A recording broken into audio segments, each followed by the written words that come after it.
اور حکومت کی چونکہ ایک مجبوری بھی ہے تو ہم یہ نہیں کہہ سکتے کہ کوئی اس صورت نہیں ہے اس مجبوری کو کور کرنے کی. بہت ساری صورتیں خصوصاً جب اسلامک بینک آئے ہیں تو ان کے پاس ایسے پروڈکٹس ہے اور موڈز آف فائنانسنگ ہے جس میں جائز طریقے سے اور اس سے زیادہ آسان طریقے سے حکومت کو سہولت مل سکتی ہے. تو پرائز بانڈ کی سوری طریقے میں جانے کی کوئی ضرورت بھی حقیقتاً نہیں ہے. تو حکم فقہی حوالے سے یہی ہے کہ یہ خرید و فروخت جائز نہیں ہے اور اس پر جو انعام ملتا ہے وہ حقیقت میں سود ہے جس کو انعام کا نام دیا جاتا ہے اور نام سے کسی چیز پر حکم نہیں لگتا، حقیقت کی روح سے لگتا ہے. دوسری بات ان کے سوال کا حصہ ہے کہ اگر کسی نے خریدا ہے تو اس کے حوالے سے سب سے پہلی کوشش تو یہ کرنی چاہیے کہ جس ادارے سے خریدا ہے اسی ادارے کو واپس کر کے اپنی اصل رقم واپس لی جائے. لیکن اگر یہ مشکل ہو تو پھر یہ بھی ہو سکتا ہے کہ اتنی ہی جو اصل پرنسپل اماؤنٹ جو اس کے پیچھے ہے اس کے بقدر کسی اور کو منتقل کرے اور اس سے اتنی رقم لے لے. اگر کسی نے پرائز بانڈ خریدا ہے اور اس کو انعام مل بھی جائے تو اس صورت کا حکم یہ ہے کہ وہ اضافی انعام تو جائز نہیں ہے، جو اصل رقم جو اس نے ادا کی ہے مختلف اقساط میں اس کے بقدر بہرحال اس کے لیے جائز ہے. تو یہ اس حوالے سے تفصیل ہے فقہ. بہت شکریہ مصعب. مفتی احمد خان صاحب، فدا ہمدرد صاحب پوچھتے ہیں سعودی عربیہ سے، سفر کے دوران اکیلا آدمی اذان اور اقامت کر سکتا ہے؟ ہم نے سنا ہے کہ ایسے آدمی پر اللہ فخر کرتا ہے اور فرشتوں سے کہتا ہے کہ اس کے پیچھے صفیں بناؤ. اس پوری بات کی حقیقت کیا ہے؟ دیکھیے، سفر میں اگر کوئی شخص آبادی میں ہے اور آبادی میں جو مسجد ہے اس میں اذان اور اقامت کہی جا چکی ہے، تو اگر یہ شخص اذان اور اقامت نہ کہے تو اس میں کوئی حرج نہیں. لیکن اگر کسی ایسی جگہ میں ہے جہاں پر آبادی نہیں ہے تو وہاں پر اذان بھی کہنی چاہیے اور اقامت بھی کہنی چاہیے. دوسری بات جو انہوں نے پوچھی ہے تو اس کا تذکرہ کسی مستند حدیث کی کتاب میں نہیں مل سکا. بہرحال اذان اور اقامت کی اپنی فضیلت ضرور ہے، اور سفر میں جو سفر کی حالت ہے اس میں انسان بڑی مشقت کی حالت میں ہوتا ہے، اس میں وہ اذان کہہ کر اقامت کہہ کر نماز پڑھے تو یقیناً یہ ایک فضیلت کی بات ہے. لیکن یہ جو بات انہوں نے سوال میں پوچھی ہے یہ کسی مستند کتاب میں نہیں مل سکی. بہت شکریہ مصعب. امام بخش صاحب پوچھتے ہیں قطر سے، اور ان کا سوال بھی آپ کی خدمت میں ہے. میرے ایک معذور بیٹا ہے، میں نے اس کے لیے عمرہ کیا ہے، کیا وہ عمرہ قبول ہوگا؟ دیکھیے، کسی عمل کی قبولیت کے لیے بنیادی طور پر دو شرائط ہیں. ایک تو یہ کہ وہ صحیح نیت کے ساتھ کیا جائے، خالص اللہ تعالیٰ کو راضی کرنے کی نیت سے کیا جائے، اور دوسرا یہ کہ شریعت کے بتائے ہوئے طریقے کے مطابق ہو. تو اگر انہوں نے ان دونوں شرائط کا لحاظ رکھا ہے تو پھر انہیں چاہیے کہ اللہ تعالیٰ سے اس عمرے کی قبولیت کی امید رکھیں. جی جزاکم اللہ صاحب، بہت شکریہ. مفتی محمد حسین صاحب رحیم خان صاحب پوچھتے ہیں ابو ظہبی سے، اور پوچھتے ہیں جی کہ ہرجانے کی رقم حلال ہے یا حرام ہے؟ جس کا عدالتوں میں لوگ دعویٰ کرتے ہیں وہ ہرجانہ. ہرجانے کی رقم کو تو نہ مطلقاً حلال کہہ سکتے ہیں نہ حرام کہہ سکتے، اس میں تفصیل کرنی پڑے گی. اور وہ یہ ہے کہ اگر کسی شخص کو ہرجانہ اس وجہ سے دلایا جا رہا ہو کہ اس کا واقعی کوئی نقصان دوسرے فریق نے کیا ہے، کوئی مادی نقصان کیا ہے یا کوئی دوسرا نقصان ایسا کیا ہے جس کو رقم کے بدلے اور رقم کے عوض میں اس کو ایک وزن دی جاتی ہے اور اس کا رقم سے اس کا جو ہے نا وہ عوض ادا کیا جا سکتا ہو، اور رقم سے اس کا عوض عام عرف میں ادا کیا بھی جاتا ہو. تو اگر کسی شخص نے دوسرے کو ایسا کوئی نقصان پہنچایا ہے اور عدالت اس کو ہرجانے کے طور پر رقم دلا رہی ہے تو وہ پھر درست ہے، کیونکہ وہ اس کے ضرر اس کو ایک ایکچوئل لاس ہوا ہے، اس کی کمپنسیشن اور اس کا ایک معاوضہ ہے جو اس کا ایک شرعی حق ہے جو عدالت کے تھرو اس کو مل رہا ہے.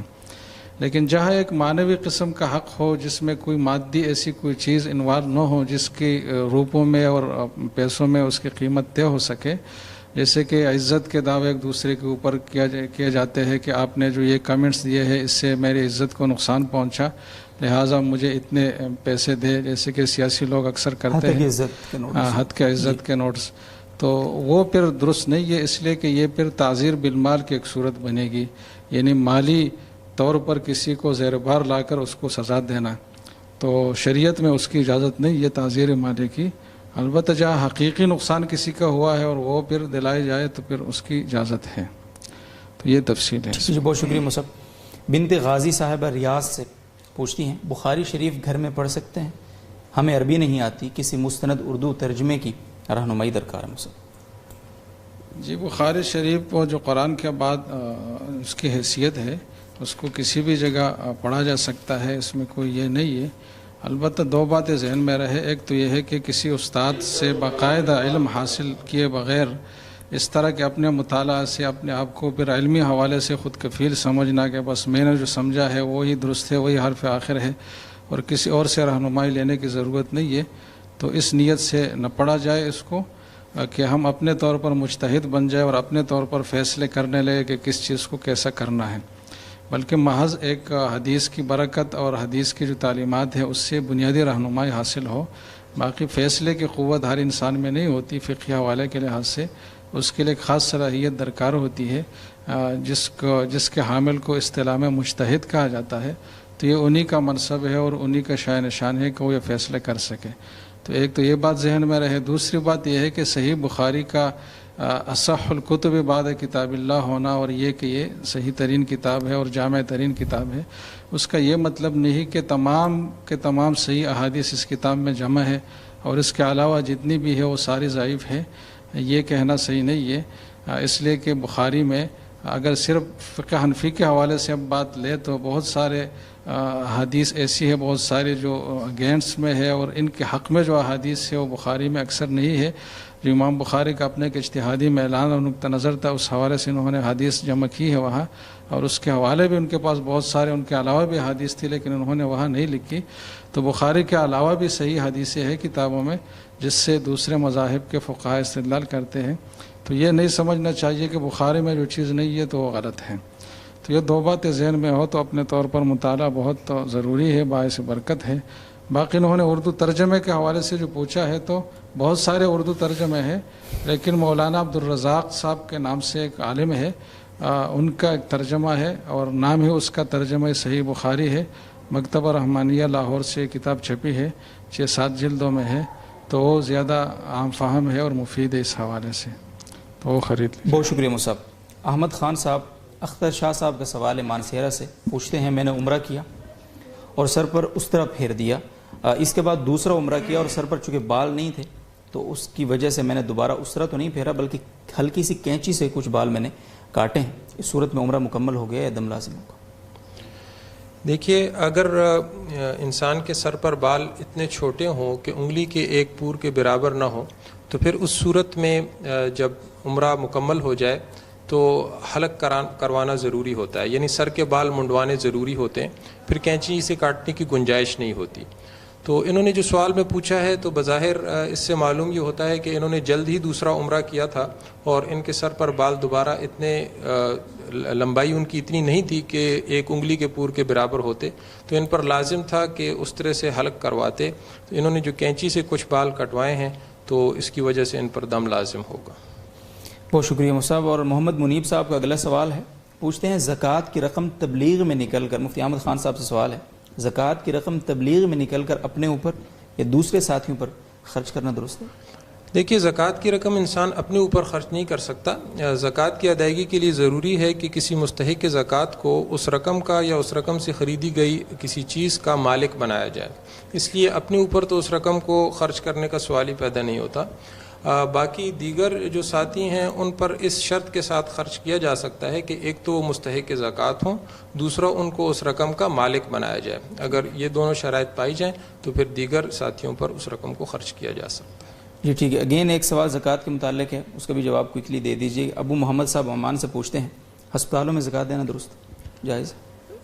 کسی بھی فرد یا ادارے کو اگر اپنی زکوٰۃ کی رقم دی جائے تو کم از کم دو باتوں کا لحاظ رکھنا ضروری ہے کہ ایک تو جسے زکوٰۃ کی رقم دی جا رہی ہے وہ زکوٰۃ کے بنیادی مسائل سے واقف ہے تاکہ وہ زکوٰۃ کو اس کے مصارف میں صحیح طور پر خرچ کر سکے.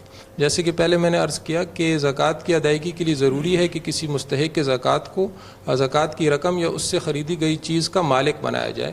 اگر اور کسی خیراتی کام میں اس کو خرچ کیا جائے لیکن کسی مستحق کے زکوٰۃ کو مالک نہ بنایا جائے تو زکوٰۃ ادا نہیں ہوتی. اس لیے پہلی بات تو اس کا لحاظ رکھنا ضروری ہے کہ جس شخص کو زکوٰۃ کی رقم دی جا رہی ہے وہ زکوٰۃ کے بنیادی مسائل سے واقف ہے. اور دوسری بات یہ کہ اس کے اوپر اعتماد ہو کہ یہ دیانتداری کے ساتھ اس زکوٰۃ کی رقم کو زکوٰۃ کے مصرف میں ہی خرچ کرے گا. اگر کسی ہسپتال یا اور کسی رفاعی ادارے کے بارے میں ان دونوں باتوں کا اطمینان ہو تو پھر زکوٰۃ کی رقم اس کو دی جا سکتی ہے. بہت شکریہ مصعب. مفتی محمد حسین صاحب امام بخش صاحب کا سوال ہے قطر سے، پوچھتے ہیں جی میں قطر میں ایک جنگل کے اندر کام کرتا ہوں، وہاں مسجد نزدیک نہیں ہے، تقریباً 1-1.5 گھنٹے کے فاصلے پر مسجد ہے، جبکہ گرمی بھی بہت ہوتی ہے، اس لیے میں جمعہ کی نماز ادا نہیں کر پاتا ہوں۔ اس صورت میں جمعہ چھوڑنے کی اجازت ہے یا نہیں؟ بعض لوگ کہتے ہیں کہ جو 4 جمعے مسلسل چھوڑ دے وہ دین سے خارج ہو جاتا ہے، کیا فرماتے ہیں آپ؟ جی، جمعہ کی نماز عام نمازوں کی طرح اس طرح تو ہے کہ فرض ہے، لیکن اس کے لیے کچھ خاص شرائط ہے جو عام نمازوں کے لیے ضروری نہیں ہے، اور وہ فقہاء نے کچھ یوں بیان کیا ہے کہ یا تو جہاں جمعہ ادا کیا جا رہا ہو وہ جگہ اتنا بڑا شہر ہو کہ اس کے شہر ہونے میں کوئی کسی کو شک و شبہ ہی نہ ہو، جیسے کہ کراچی، لاہور، اسلام آباد، یا شہر اگر نہیں ہے لیکن اتنا بڑا قصبہ ہے جس میں ضرورتی زندگی کی تمام چیزیں میسر ہو، تعلیم اور دوسرے جو علاج معالجے اور دوسرے جو روزمرہ کی ضرورت ہے وہ ساری وہاں پوری ہوتی ہو، اور ساتھ وہاں بازار کی کیفیت کچھ ایسی ہو کہ دو رویا یعنی آمنے سامنے دکانیں ہوں اور کافی مقدار میں ہو، جس کو دیکھ کر ایک بازار کا گمان اور ایک تصور ذہن میں آئے، اور آبادی بھی اس کی ایک خاص بڑی مقدار میں ہو، جس پورے ماحول کو دیکھتے ہوئے اس کو ایک شہر جیسا سمجھا جائے، اتنا بڑا قصبہ ہو، تو یہ دوسرے درجے میں کم سے کم ایک ضروری چیز ہے۔ اگر کوئی شہر بھی نہیں ہے جگہ اور بڑا قصبہ بھی نہیں ہے تو وہاں جمعہ ادا نہیں کیا جا سکتا۔ تو اس اصول کی روح سے انہوں نے جو پوچھا ہے کہ جنگل میں جمعہ کا وقت آتا ہے، تو اس حوالے سے پھر جواب یوں بنتا ہے کہ اگر یہ جنگل جہاں یہ قیام کرتے ہیں ایسے اوقات میں، اگر یہ کسی بڑے قصبے کے مضافات میں شمار ہوتا ہو، یعنی مطلب اس جنگل سے اس قریبی قصبے کی جس میں جمعہ کی نماز اس سابقہ اصول کے تحت پڑھنا درست ہو، تو اس گاؤں کے لیے، اس قصبے کے لیے یہ جنگل ایک ضرورت کی جگہ ہو، جہاں سے وہ لوگ آتے ہیں، لکڑیاں لے جاتے ہیں، وہاں بکریاں چلانے کے لیے لاتے ہیں، اور کوئی ضرورت اس گاؤں کا اس جنگل سے وابستہ ہو، جس کی روح سے یہ کہا جا سکتا ہو کہ یہ جنگل اس گاؤں کے مضافات میں سے ہے، تو پھر تو اس میں جمعہ پڑھا جا سکتا ہے۔ لیکن اگر اتنا قریب نہ ہو اور کسی گاؤں کے مضافات میں شمار نہیں ہوتا تو پھر یہاں جمعہ فرض ہی نہیں ہے، جمعہ پڑھنا بلکہ درست ہی نہیں ہے، اس کی جگہ ظہر کی نماز ہی پڑھنا ضروری ہے۔ تو یہ دیکھے کہ کس کیفیت کی یہ بات ہے۔ اگر یہ گاؤں کے مضافات میں ہے تو پھر ان کو آنا ہوگا، اگرچہ گرمی ہو اور فاصلہ بھی ہو، پھر آنا ہوگا اور جمعہ کی نماز میں ان کو شامل ہونا ہوگا اگر یہ مضافات میں شمار ہوتا ہو۔ بہت شکریہ مصعب۔ کرن صاحبہ کا سوال ہے کراچی سے، پوچھتی ہیں کمپنی جو ہے وہ قسطوں پر پلاٹ دیتی ہے، وہ قسط وصول کرتی ہے مگر پلاٹ کی ملکیت کافی عرصہ تک نہیں ملتی، اس کی فائل آگے بیچ سکتے ہیں نہیں؟ میرا خیال ہے کہ سوال گزر بھی چکا ہے، آپ کوئکلی اس کی دوبارہ سے ذرا وضاحت فرمائیں۔ جیسے کہ انہوں نے کہا ہے کہ ملکیت منتقل نہیں ہوتی تو پھر تو بیچا نہیں جا سکتا آگے، کیونکہ بیچنے کے لیے اس چیز کا مملوک ہونا، اپنی ملکیت میں آیا ہوا ہونا ضروری ہے۔ البتہ اگر ملکیت منتقل ہو جاتی ہو لیکن قبضہ منتقل نہ ہوتا ہو، جیسے کہ بالعموم ایسے ہی ہوتا ہے، تو اس میں پھر احتیاط تو یہ ہے کہ جب تک پلاٹ متعین نہ ہو، اس کے گز کے کتنا رقبہ ہوگا، اس کا محلی حقوق ہے، آس پاس کیا کارنر کا ہوگا، بیچ کا ہوگا، باقی جتنی بھی ضروری چیزیں مد نظر رکھی جاتی ہو پلاٹ کے حوالے سے، وہ ساری چیزیں معلوم ہو، تو اس کے بعد پھر اس کی خرید و فروخت ہو، جو پراپر اور بہتر طریقہ ہے۔ اور معاشی جو آج کل مسائل ہے کہ معاشی جو صورتیں ہیں اور خرید و فروخت کی جو صورتیں ہیں، اس میں بہت زیادہ غیر ضروری اور غیر فطری تیزی لائی جاتی ہے، جس کی وجہ سے قبل از وقت چیزیں بہت زیادہ مہنگی ہو جاتی ہے اور عام لوگوں کے لیے وہ قابل وصول نہیں رہتی۔ تو معیشت کو غیر ضروری طور پر ایکسیلریٹ کرنا، تیز کرنا، یہ بھی ایک درست فلسفہ نہیں ہے۔ تو اس کا تقاضا بھی یہ ہے کہ پلاٹ کی جب تک یہ پوری تحدید اور تعین نہ ہو ہر حوالے سے، اس کو آگے نہ بیچا جائے۔ لیکن جہاں جائز اور ناجائز کے حوالے سے بات ہے کہ آگے پھر حرام کے حدود شروع، تو پھر اس حوالے سے یہ ضابطہ ہے، اور یہ ضابطہ بھی امام ابو یوسف اور امام محمد رحمہ اللہ، جن کو صاحبین کہا جاتا ہے، ان کی فقہی رائے کے حوالے سے ہے کہ جس جگہ کے حدود اربعہ متعین ہو اور اس کی پوری جو وہ ہے اس کا پورا رقبہ بھی معلوم ہو کہ اتنی 100 یا اتنے 1000 گز کی جگہ ہے، اور پھر اس میں سے متعین گزوں کے حساب سے کوئی پلاٹ بیچا جائے اور ملکیت کسی اور کو دی جائے، تو پھر قبضہ سے پہلے بھی اس کو بیچنا آگے درست ہے۔